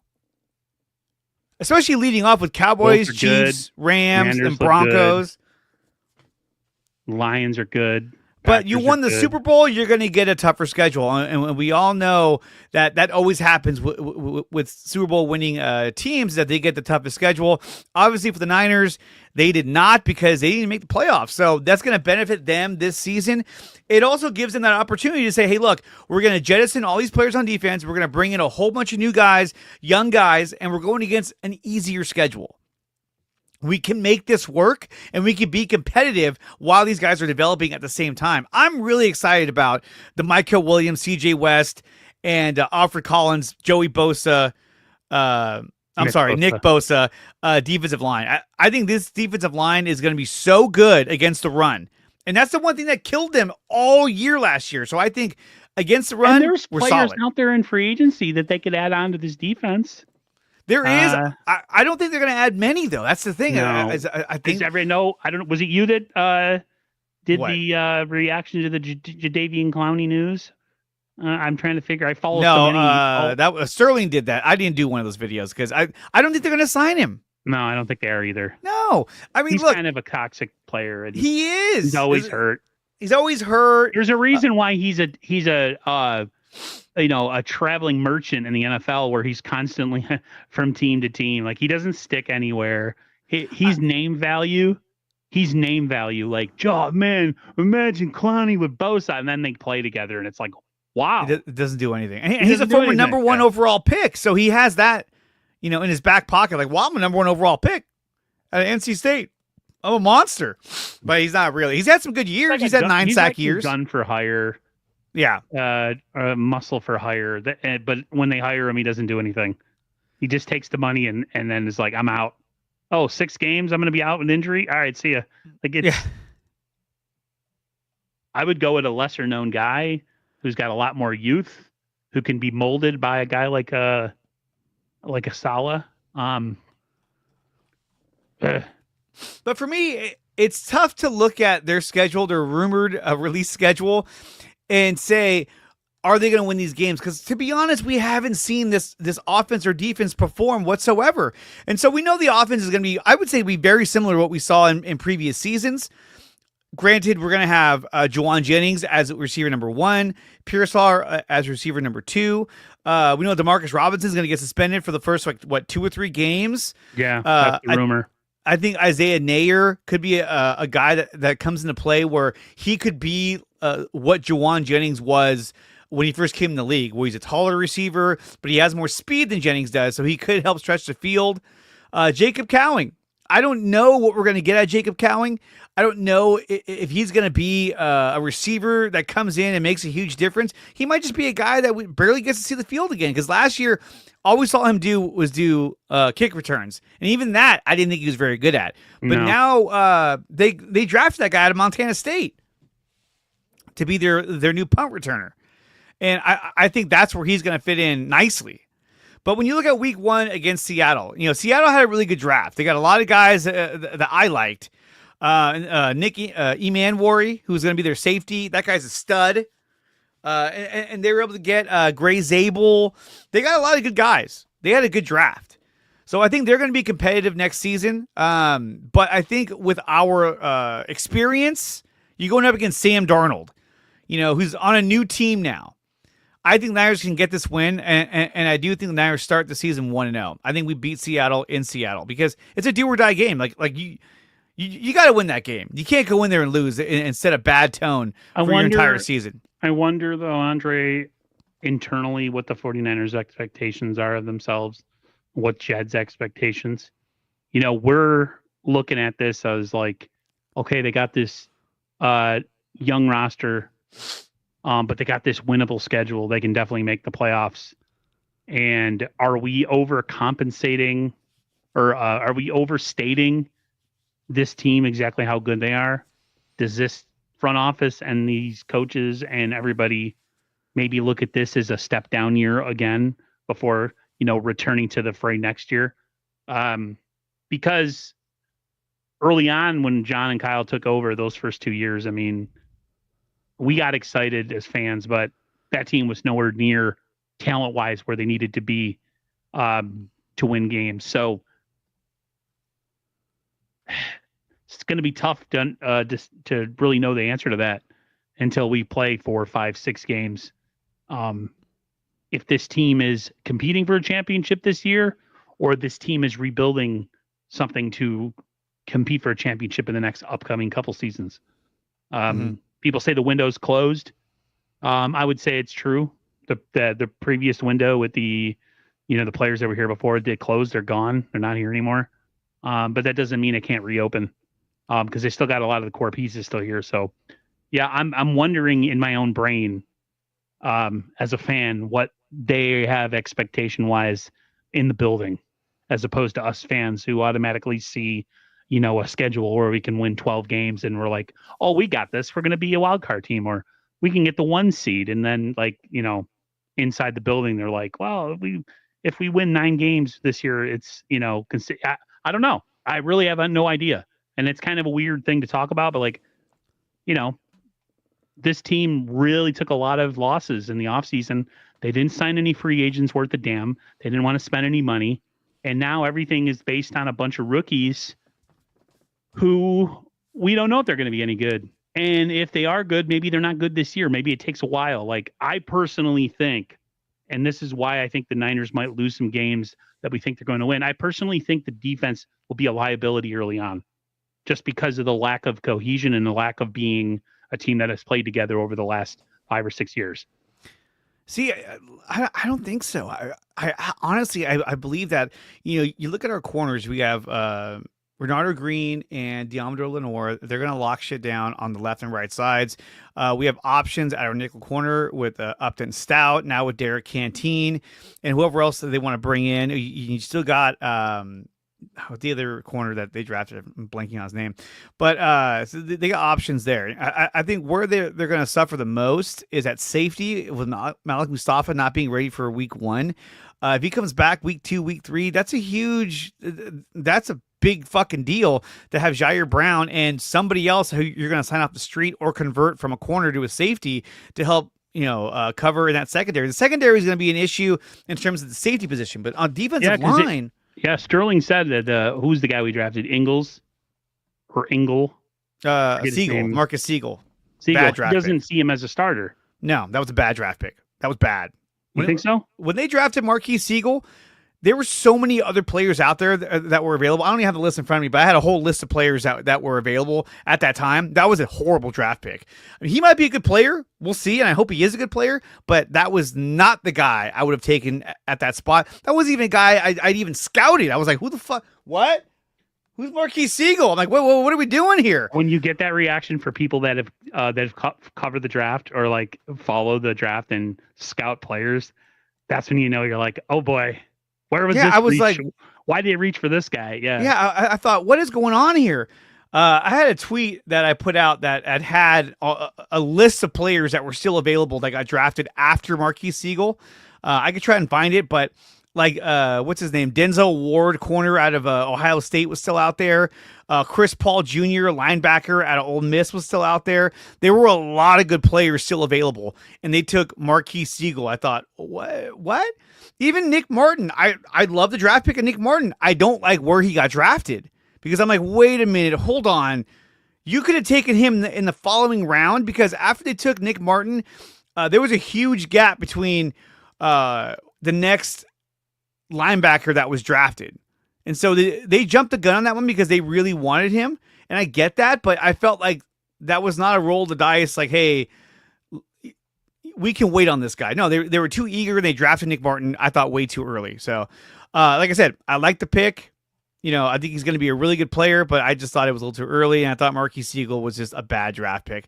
I can't find the tweet. I don't know where it's at. I'm like rummaging through my timeline right now to try to find the list, but it might have been too long ago. But there were some really good players that were out there that they decided not to even take a chance on, instead draft Marquise Siegel, which I thought that's the stupidest thing I ever heard of. Here, I got it. I just found it right now. Okay, so this is where it really pisses me off, is this right here. So when they took Marquise Siegel, you had Jackson Slater out of Sacramento State.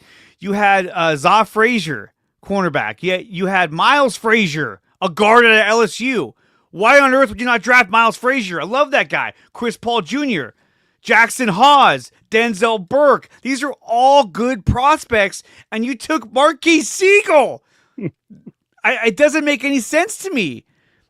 That's a draft pick that you do when your team is fucking loaded, and they were rebuilding. So it was like, why did you do this for? I don't get it.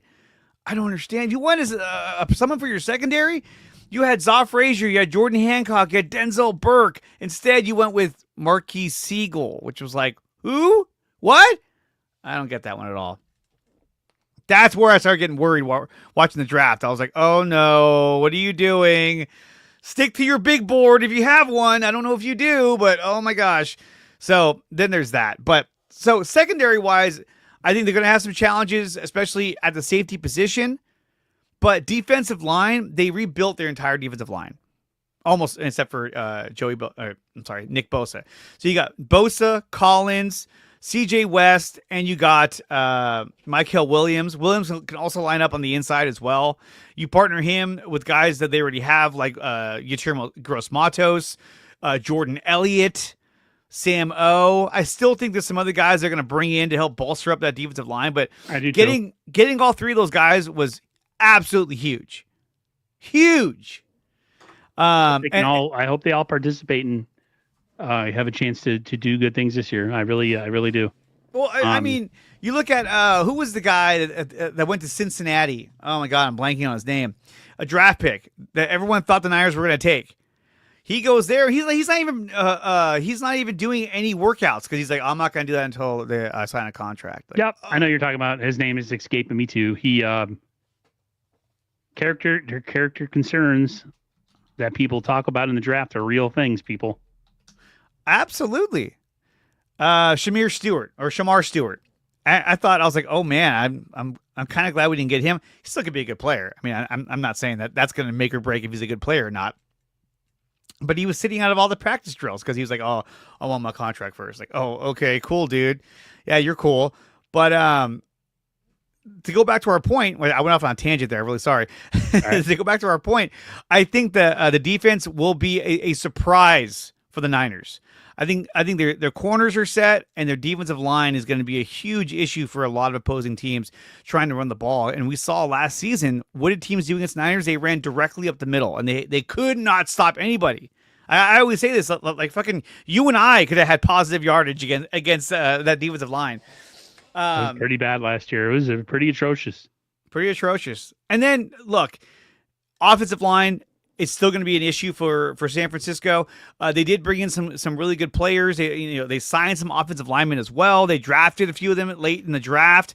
I think the offensive line will be better than it was last year. I think bringing in a guy like DJ Humphries is going to help them a lot.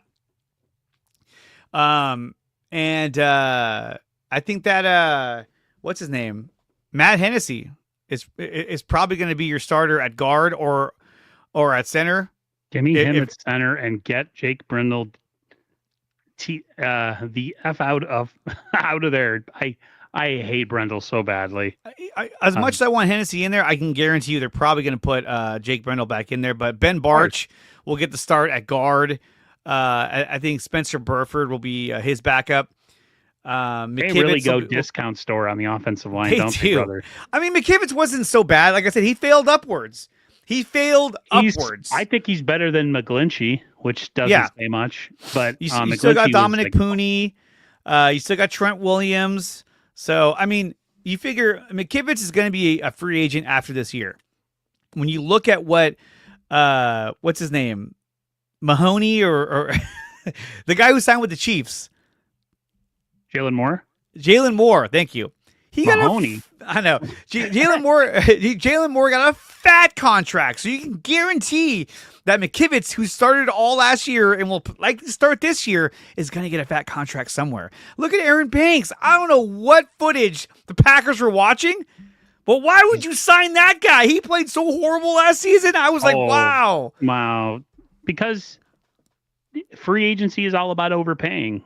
Dude, but it's all about overpaying, man. I want to ask Sterling. Sterling, what were the Packers thinking in signing Aaron Banks to that contract? I thought, no freaking way. My name is Aaron, and I bet you I could play better than Banks. I weigh about as much as he does right now. There you go, Niners. Sign this guy. I'm 45 with a bad knee and a bad shoulder, but I can give it a try. Okay, so let's go to this now. So, out of all these games that the Niners are going to play against, we know who their opponents are. Obviously, we're still sorting out where they're going to be playing at, as they haven't exactly released the schedule. Where do you think, or what game are you most excited for in terms of matchup? I'll give you two games. One for a personal reason, and then one for excited for the matchup. I am excited with the Rams, of course. The Rams. Division rival. I think they're a better team right now as we sit here on 5/14/2025. I think they're the favorites to win the division, which is not a stretch. That's my most excited. I'm for a game I'm excited for. The personal reasons, I have many reasons that I want to visit Indianapolis for, and it would fit right in with those plans. So nice. I'll tell you, I think you kind of know where I'm going with that. And if you don't, I'll tell you off stream, but I need to make a trip to Indianapolis for some personal reasons. And that would be awesome if I could go see the Colts and the Niners play there as well. So there's that. What you guys don't know is that Aaron is also a hitman. So I'm also a hitman. Yeah. He's on his way to Indianapolis. Anyone who lives out there, watch out. I'm looking forward to obviously the Texans. Shanahan versus D'Amico Ryans. That's going to be a huge game by the time that rolls around, especially if the Niners stay healthy and stay competitive. Obviously, I love Rams, love Seahawks matchups. Another one that I'm intrigued by, to be honest with you, is the Cleveland Browns. I'm intrigued to see where they're going to be at by the time we take on the Browns in terms of like where they're going to be record-wise, and also where they're going to fit into our schedule, because it might be a game where we play them at home in Santa Clara in week 2, because we haven't seen a week 2 announced, or in week 8, so we don't know where the bye week's going to fall in. Right. But I'm interested to see if Shedeur Sanders will be their quarterback. I'm interested to see if they're actually putting things together to be competitive, or is Deshaun Watson going to be around? Who knows? So I'm a little intrigued by the Brown situation to see where they're at. The Colts, I think that's the game that we can win. I'm not confident in Anthony Richardson, I'm not. Anthony Richardson to me is, and I hate to say this because I know a lot of people who are just say it creators, the Cone Click type people that have really loved Trey Lance, and we'll never give Brock Purdy his due, and we'll always crap on him regardless. I feel like Anthony Richardson is what would have happened if the Niners decided to go forward with a guy that just did not have any experience, has the athletic tools, physically has everything you want, big arm, size, mobility, but just never played enough collegiate football to be ready to play in the National Football League. I think he's damaged goods. I don't think he's ever going to be anything. Same thing with Trey Lance. I think Trey Lance was an overdraft. It was an overreaction to seeing the NFL and what direction they're going with the Josh Allens and the Mahomes of the world and the Watsons and stuff. So, I think Anthony Richardson is unfortunately, he is what he is. I don't see that ever changing, regardless of who the coach is or where he plays. So it's too bad, but that's too bad. We're talking with Aaron of 49ers First Takes here on IE Sports Radio, NorCal Sports Report, episode 29. So one of the things I wanted to go back to was the schedule again. Let me share this real quick. Yeah. This comes from our good friend, Mr. Sterling Bennett over at 49ers Access. This is the leaks so far. Okay. When I cover movies and pop culture on my other channel, it's all about leaks, scoops and leaks, right? So when we talk about it here, when we talk about Niners schedule and sports, it's so weird. So we talked about Seattle, we talked about Arizona, Jacksonville. Out of all these games that are rumored to be confirmed, which one are you the most excited for? I can say mine. My game is week 1 against Seattle. Still, I'm debating between Seattle week 1 and either game against the Rams, because I think the Rams games are going to be a litmus test. Yeah, for this team. I talked to you. We were just talking about that, where I said, what are the Niners' expectations are in the building versus what the fans' expectations are based on the easy record that we think, or easy schedule that we think we have. And so sometimes a team looks really good until they play some real competition, and then you question how good they really are. So if the Niners start strong this year, but they lose to teams like the Rams both times, my excitement level will be extremely diminished. But if they're able to hang with a team like the Rams, whether on home or on the road, it gives me optimism that maybe they can make a run at something, even with a really young squad. I mean, they still got Kyle as coach. They have Salah as D coordinator. They have McCaffrey. They have Kittle. They have Purdy as of now, and we're speaking. Fred Warner. They have him. They have Nick Bosa. So they're not this expansion team that I think a lot of people think we are right now. But those opening the year division game in Seattle, awesome. And then those 2 games against the Rams, bro, that is going to be a litmus test. If we can split those, and I don't care how we split it, whether we lose in LA and win in Santa Clara or vice versa. If we can split a game with the Rams, you're gonna see a more optimistic Aaron come week 10, week 11. Otherwise, I'm gonna be, because I don't know, man. A lot of new faces. Well, some players getting older, and Salah coming back and having to reacclimate to a young squad that has never played underneath him, and what is that going to look like? So we'll see, bro. I'm excited. I'm a Niners fan. Of course, I'm excited for the season. Absolutely.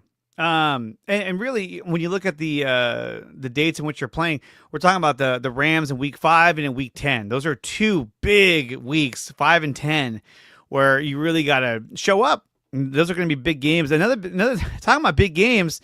Netflix just announced that they will be hosting the Christmas game day.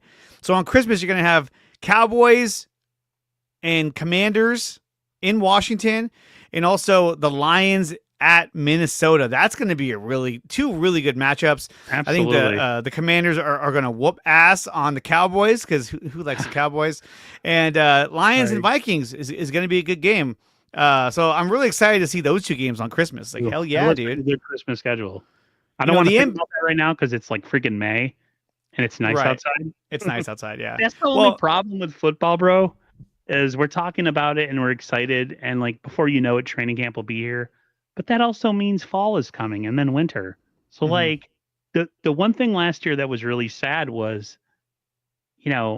all these years that we've been competitive, it's cold outside and miserable and this and that, but yet the 49ers were playing good ball. So who cares, right?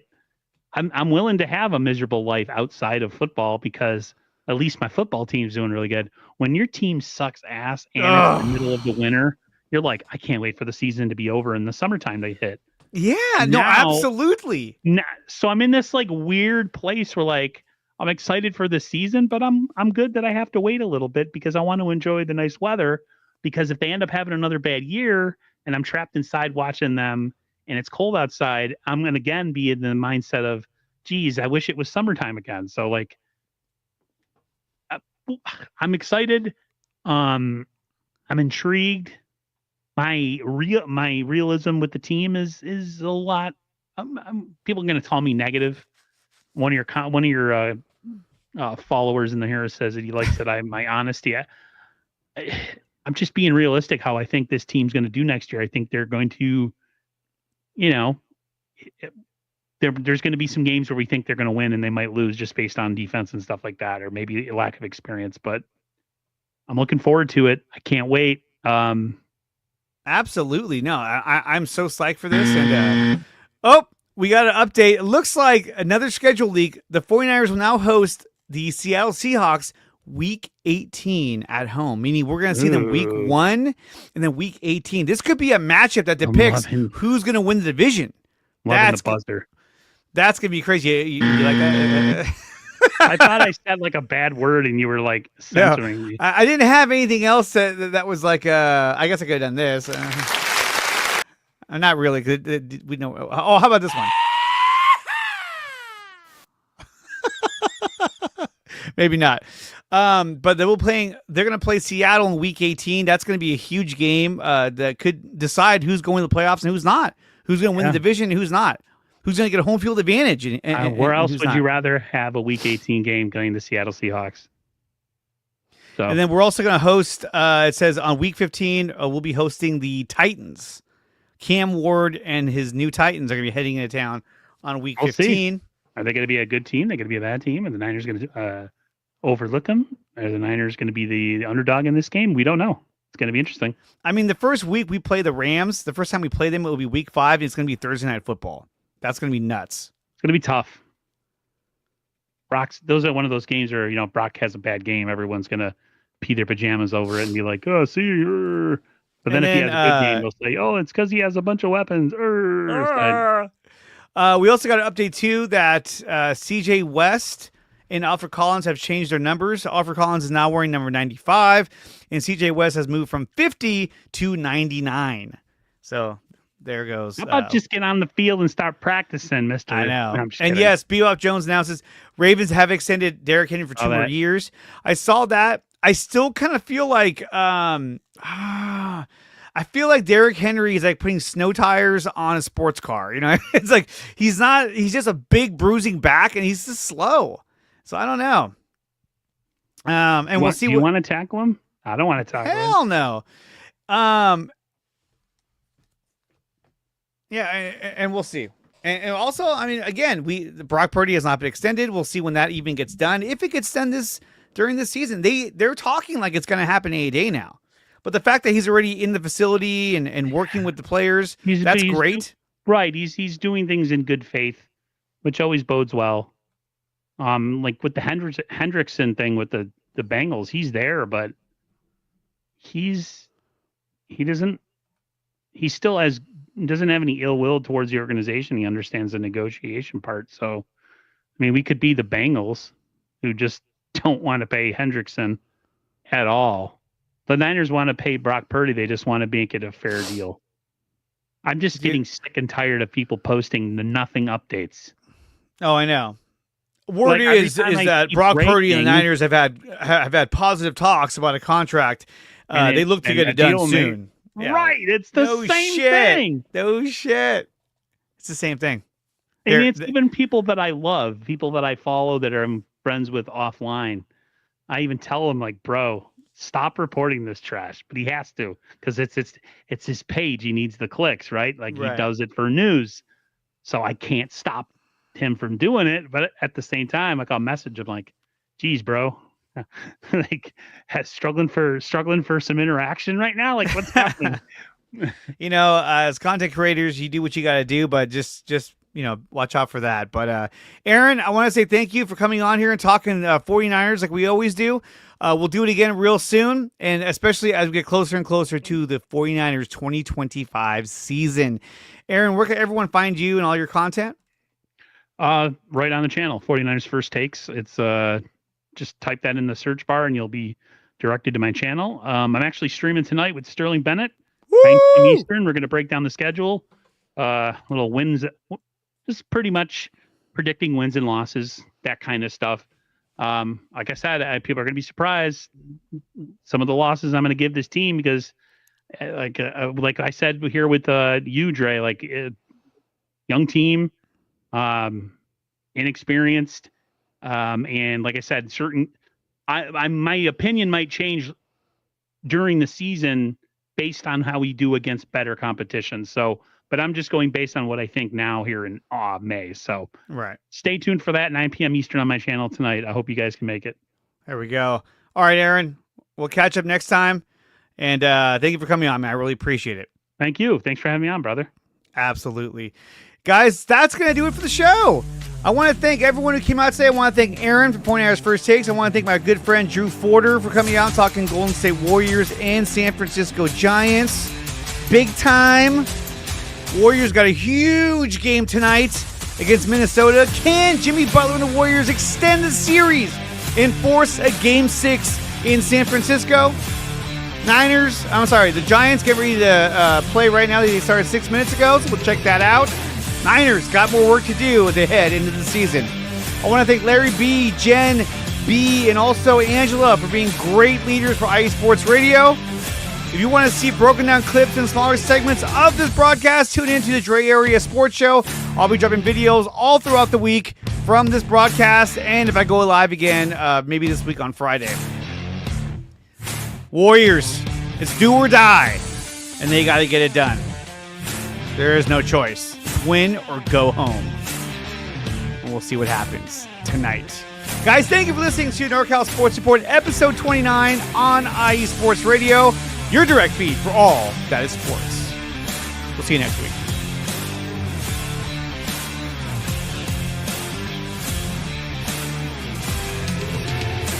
And Taryn Rodriguez, who is a great leader. Thank you.